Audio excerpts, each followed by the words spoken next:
Hey guys, welcome back to the journey. कैसे हैं आप लोग?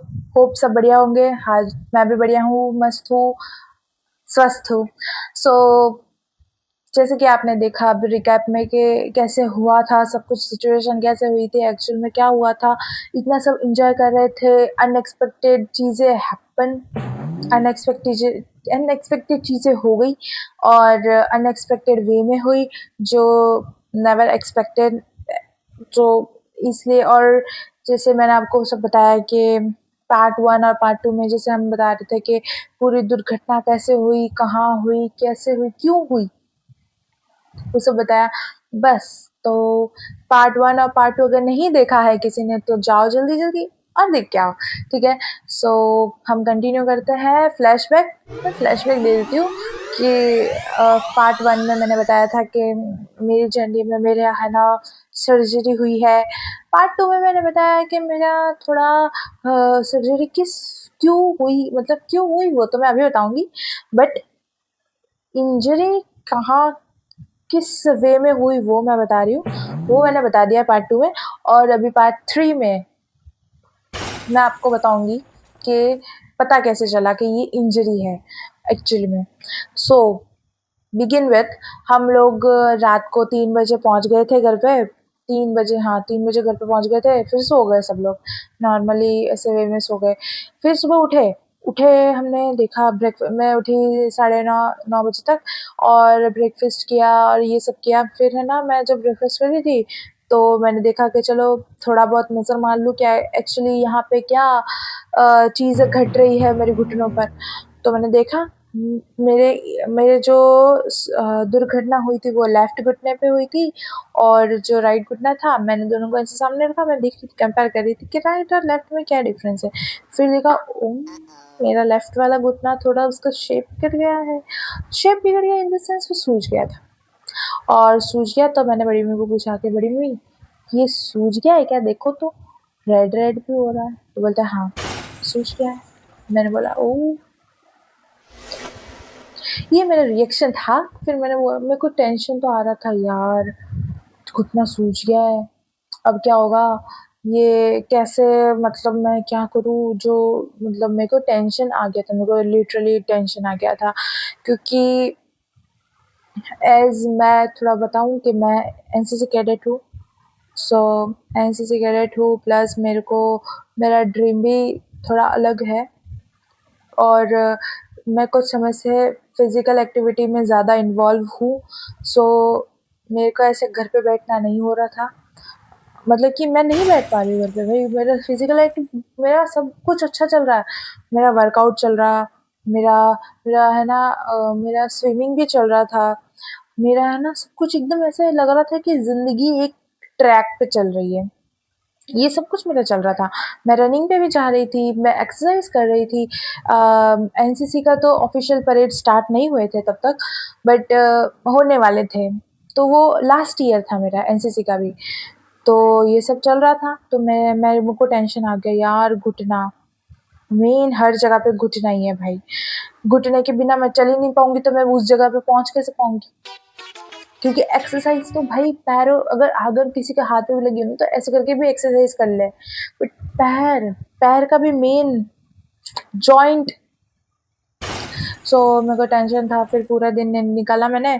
7 बजे करीब शाम को मैं मेरे घर गई, मेरे को भैया छोड़ने आए थे घर पे। भैया घर पे गई, घर पे जाके मम्मी को बताया। मम्मी को पहले लग रहा था क्या नॉर्मल हो गया, बच्ची है उसको क्या पता, वो तो ऐसे ही बात करते, बतंगड़ बना रही होगी कि है ना तो उसको ज़्यादा लग गया ऐसा। पर नहीं, जब मैंने मम्मी को सीरियसली बताया, मम्मी देखो मेरे घुटने का हालत क्या हो रहा है, मुझे नीचे बैठना नहीं आ रहा है, मुझे उठना नहीं आ रहा है अच्छे से, मेरे को चलना नहीं आ रहा है, जैसे ही चलो ना धप धप धप ऐसा हो जाता है।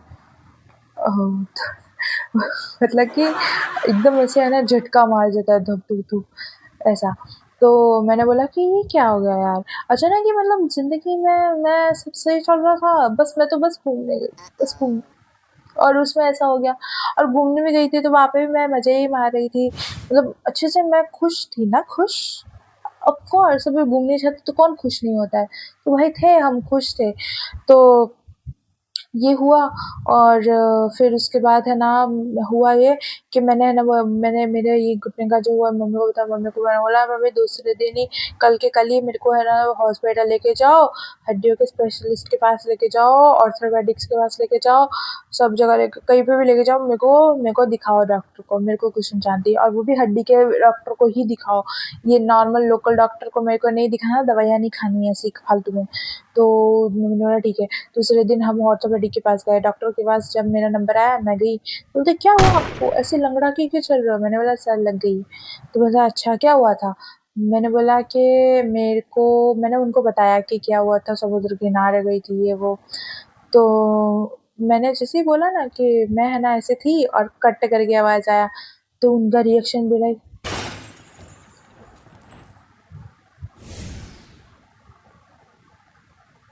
ऐसा था।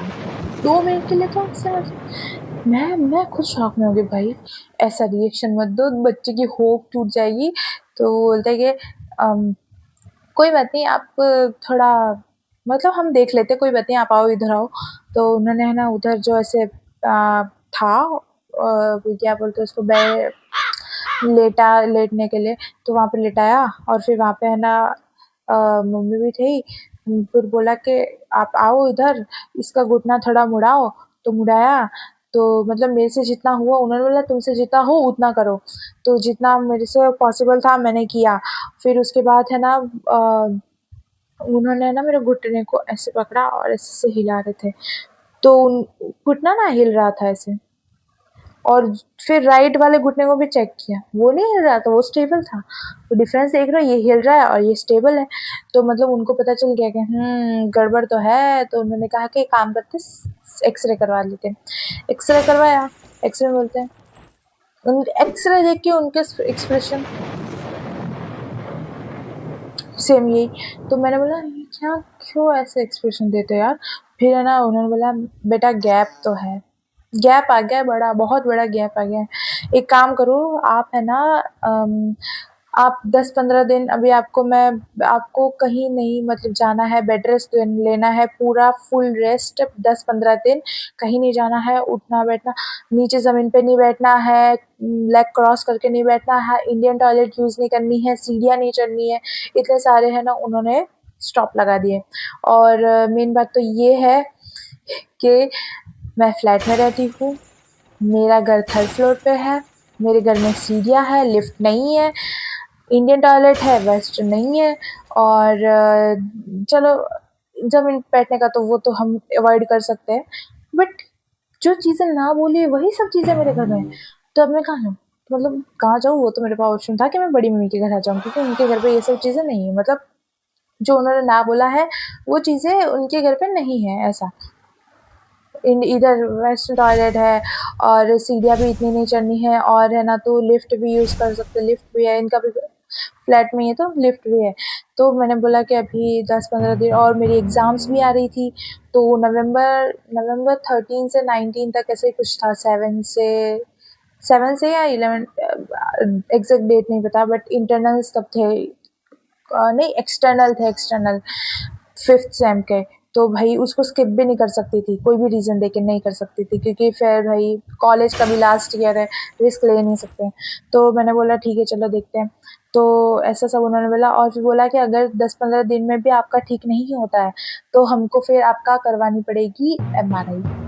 मैंने बोला MRI क्या होता है? तो मुझे नहीं पता था, नाम सुना था, प्रोसीजर क्या होता है वो नहीं पता था।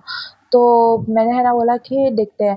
फिर ना उन्होंने कहा कि और हाँ आइसिंग करते रहना। मैंने क्या किया था, मैंने ना जिस दिन ये इंजरी हुई ना, उस दिन मैंने गरम पाटे से सिकाई कर दी थी, मतलब कि हॉट चीज़ों से, मतलब कि गरम पट्टे से सेक दिया, सिकाई करी थी, और हॉट पट बैग से करी थी। तो गरम चीज़ों से उसको, तो सूजन गरम चीज़ों से नहीं मिटती है, समझो बात को।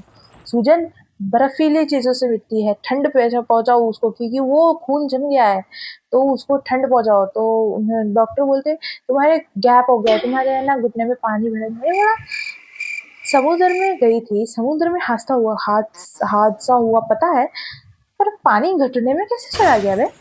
तो फिर बोलते कि कोई बात नहीं, ठीक है जो हो। Kiran you have to be strong. Kiran खुद को मोटिवेट कर रही थी कि नहीं Kiran, everything will be fine, you have to be strong.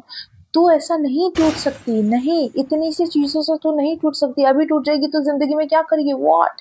सो मैंने खुद को बहुत मोटिवेट किया। फिर मैंने है ना आइसिंग करी। अब मेरे है ना आगे की जर्नी में मैं आपको बताऊंगी। आपने जैसे अभी देखा कि मेरी इंजरी कैसे पता चली गई, डॉक्टर ने बोला कि हाँ भाई ये तो है। अब मैंने 10-15 दिन बाद क्या हुआ, 10-15 दिन बाद कैसे वो एक्चुअल इंजरी पता चली और कैसे उसका आगे की सर्जरी हुई और प्रोसीजर क्या हुआ वो भी मैं आपको बताऊंगी। तो मेरे साथ तब तक जुड़े रहिए, तब तक के लिए टाटा बाय बाय।